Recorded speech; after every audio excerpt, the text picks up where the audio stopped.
A sua lírica subverte os cânones da beleza e do comportamento da época e reproduz os hábitos dos marinheiros portugueses que espalham o género lusitano por onde aportam. Poucos poetas do tempo dele ou do nosso valorizam tanto a sexualidade feminina enquanto feminina como Camões. O que é uma coisa perfeitamente extraordinária. Para Portugal ser dono do mundo, revelou-se tarefa árdua. Dom João III reconheceu logo os sinais de crise. O império era demasiado vasto e descontínuo. Os portugueses eram poucos, não chegavam a 1,5 milhão. Controlar o espaço equivalente a metade do globo era impossível. As praças do norte de África estão sob permanente ameaça dos muçulmanos. Os turcos, no Mar Índico, tentam retomar o controle do comércio de especiarias. Castelhanos, ingleses, holandeses e franceses desafiam o monopólio das rotas marítimas para o Oriente. O esforço militar e económico é insustentável. Dom João III, pragmático, abandona o projeto imperial do pai e do avô. Retira de algumas praças em África, Safim e Azamor em 1541, Argila e Alcácer em 1549, e concentra a sua atenção no Brasil, iniciando a colonização. Estava-se a começar, no tempo de Dom João III, a tentar uma nova política colonial em relação ao Brasil, mas isso exigia escravatura, e não falo apenas do aspecto moral da escravatura, mas também dos recursos de apanhar escravos e gente, porque os ameríndios não trabalhavam. Estava-se numa fase de grande crise. Ó glória de mandar, ó vã cobiça, desta vaidade a quem chamamos fama, ó fraudulento gosto que se atiça, com a aura popular que honra se chama. No momento da partida de Vasco da Gama de Lisboa, Camões introduz a personagem do Velho do Restelo. A que novos desastres determinas de levar estes reinos e esta gente? Que perigos, que mortes lhes destinas debaixo de algum nome preeminente? O Velho do Restelo é uma figura que entrou para o imaginário popular. Ainda hoje simboliza o conservadorismo, a incapacidade de arriscar, o medo de inovar. Mas não será ele, afinal, a voz de um realismo inevitável? O Velho do Restelo é representativo de uma corrente de opinião, com certeza forte, em Portugal, cética em relação às capacidades do Estado português, em termos de recursos, não só económicos e militares, mas humanos, para poder continuar não só a expandir-se mais, mas até a sustentar o que era já o enorme encargo do Império. Deixas criar às portas o inimigo, por ires buscar outro de tão longe. Por quem se despovoou o reino antigo, se enfraqueça e se vá deitando a longe. A despedida dos marinheiros é um momento de mágoa e aflição. Vão deixar as mães, as esposas, os filhos.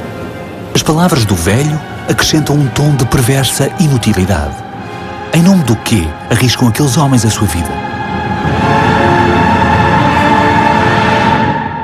Hoje em dia temos essa noção de que partiam sem grande rumo, com uma fé desmesurada de quem vai subir uma montanha, mas não sabe sequer se consegue lá chegar.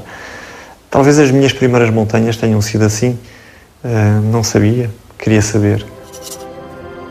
O projeto inicial, eufórico do poema épico de Camões, ganha aos poucos contornos sombrios. As palavras do Velho do Restelo refletem a opinião do poeta? O que sucedeu a Camões para mudar o seu ímpeto original? A elaboração do poema demorou bastante tempo.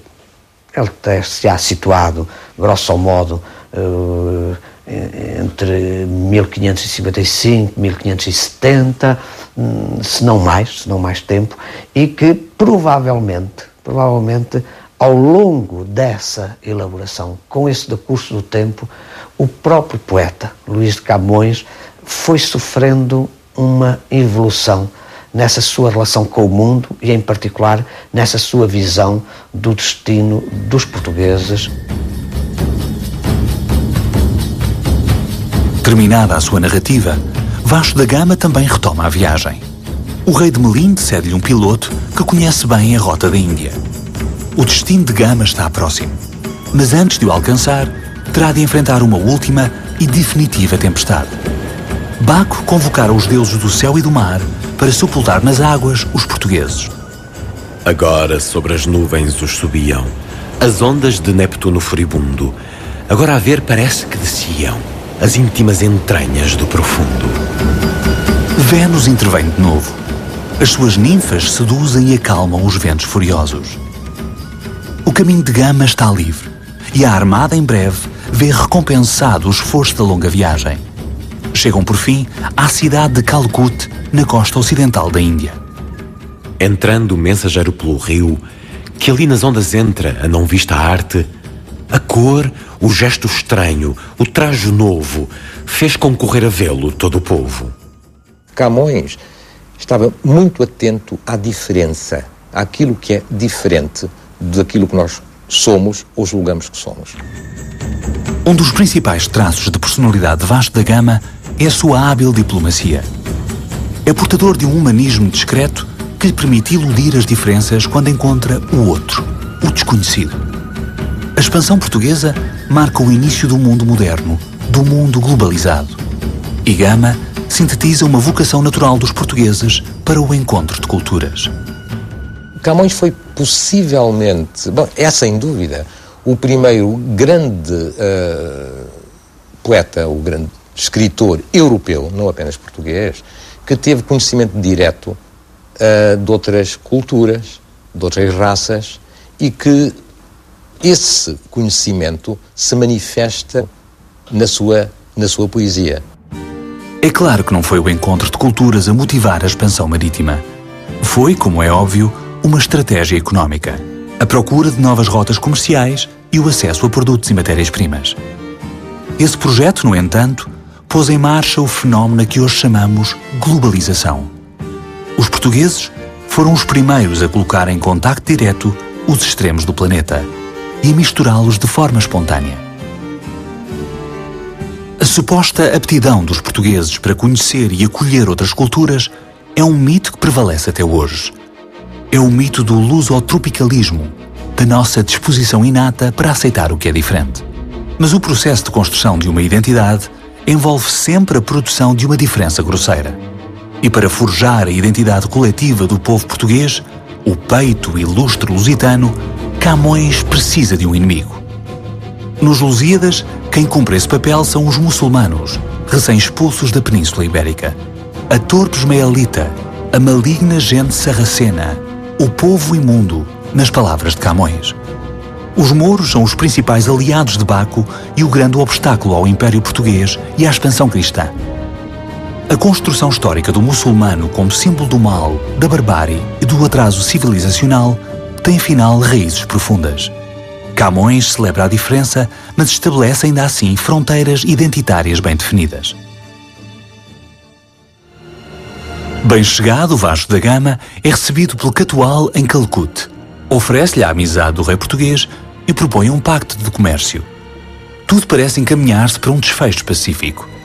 Mas novas intrigas de Baco criam desconfianças sobre os portugueses. Vasco da Gama é retido como prisioneiro. Consegue comprar a liberdade e sabe de uma frota que vem de Meca para destruir as naus portuguesas. Gama dá a missão por concluída e inicia a viagem de regresso. É então que Vênus decide premiá-los pelo esforço e conduz os portugueses à Ilha dos Amores. Nesta frescura tal desembarcavam, já das naus, os segundos argonautas, onde pela floresta se deixavam andar as belas deusas como incautas. No episódio da Ilha dos Amores, as mulheres têm um papel submisso, um papel passivo. Não esqueçamos que o autor, Luís de Camões, era homem. A epopeia marítima dá-se apenas com homens, Vasco da Gama e todos os seus marinheiros, e logicamente toda ela é muito masculina, muito numa visão masculina. Algumas, que na forma descoberta de belo corpo estavam confiadas, posta artificiosa formosura, nuas lavar se deixam na água pura. Nós sabemos que a sexualidade masculina é muito visual, ao contrário da feminina.